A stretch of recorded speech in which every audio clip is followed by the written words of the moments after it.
రాష్ట్ర ముఖ్యమంత్రి శ్రీ నారా చంద్రబాబు నాయుడు గారిపై మాజీ మంత్రి అంబటి రాంబాబు చేసిన అనుచిత అవమానకర వ్యాఖ్యలను తీవ్రంగా ఖండిస్తున్నట్లు Kadapa DCC bank chairman Suryanarayana Reddy పేర్కొన్నారు. ఆదివారం రాత్రి వారి నివాస గృహంలో మీడియా సమావేశం నిర్వహించారు. నిన్నటి రోజున మన ముఖ్యమంత్రి చంద్రబాబు నాయుడు గారి మీద ఈ అంబటి రాంబాబు అనే ఒక ఆంబోతు రాంబాబు అన్నది కరెక్ట్. అలాంటి అనుచితమైన వ్యాఖ్యలు, దుర్మార్గమైన మాటలను, ఇలాంటి సంస్కృతిని తీసుకొచ్చిన ఒక దుర్మార్గమైన మాటలను మాట్లాడడం చాలా తీవ్రంగా ఖండిస్తున్నాం మేమందరం.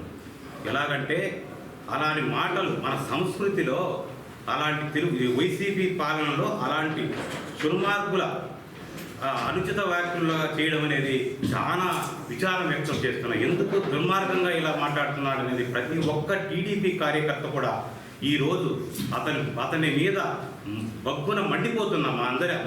మా అందరి మనోవేదన గురైన అలాంటి ముఖ్యమంత్రి వర్యులు దాదాపు 4 సార్లు ముఖ్యమంత్రిగా చేసిన మా ముఖ్యమంత్రి వర్యులను ఇలాంటి మాట్లాడిన ఈ యొక్క రాంబాబును తీవ్రంగా శిక్షించాలని, అతనికి ఎన్ని ఉన్నాయో శిక్షలు అతనికి అమలుపరచాలని అతని మీద అది నేను మా ప్రభుత్వాన్ని కానీ మా వాళ్ళందరినీ కూడా కోరుకుంటున్నాను. ఎందుకంటే అతడు మన సభ్య సమాజం సిగ్గుపడేలా మాట్లాడడం, చాలా అనుచిత వ్యాఖ్యలను ప్రతి ఒక్క కార్యకర్త కానీ వైసీపీ వాళ్ళు కూడా ఇలాంటి మాటలు ఇట్లా మాట్లాడడం ఏమిటా అనేది ముక్కున వేలేసుకుంటున్నారు. వాళ్ళు ఎలాంటి మాటలు అందిస్తారు? ఎవరైనా మాట్లాడతారా? ఒక ఎమ్మెల్యే 2 సార్లు ఎమ్మెల్యే చేసిన వ్యక్తి, అలాగే మినిస్టర్ చేసిన వ్యక్తి, అలాంటి ఏం చూశాను నేను కూడా, ఏదో ఫ్లో వచ్చిన మాటలు కాదండి, అలాంటి దుర్మార్గం మాటలు మాట్లాడడానికి ఎలా చేశాడో అతనిని కఠినంగా శిక్షించాలని కోరుకుంటున్నాను.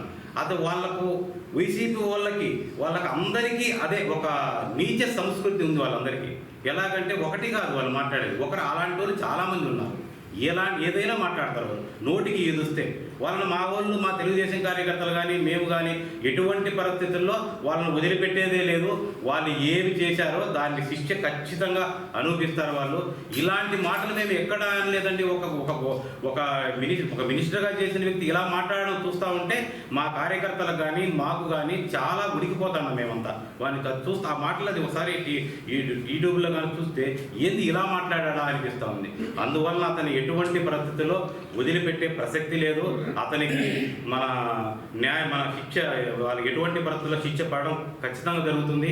ఇలాంటి మాటలు ఇంకొక వ్యక్తి మాట్లాడకన్నా కఠినంగా శిక్షించాలని మీ అందరి ద్వారా కానీ మా ప్రభుత్వంలో మా చంద్రబాబు నాయుడు సార్ కానీ దాన్ని చూసి ఖచ్చితంగా అతని మీద చర్యలు తీసుకోకంటే ఇలాంటి ఆంబోతులు ఏదైనా మాట్లాడితే బరి తెగించి మాట్లాడడానికి వాళ్ళు తయారుగా అవుతారు. ఇలాంటి వారిని ఇలాంటి దుర్మార్గంగా మాట్లాడడం కఠినంగా శిక్షించాలని కోరుకుంటున్నాను. థ్యాంక్ యూ అండి. Thank you.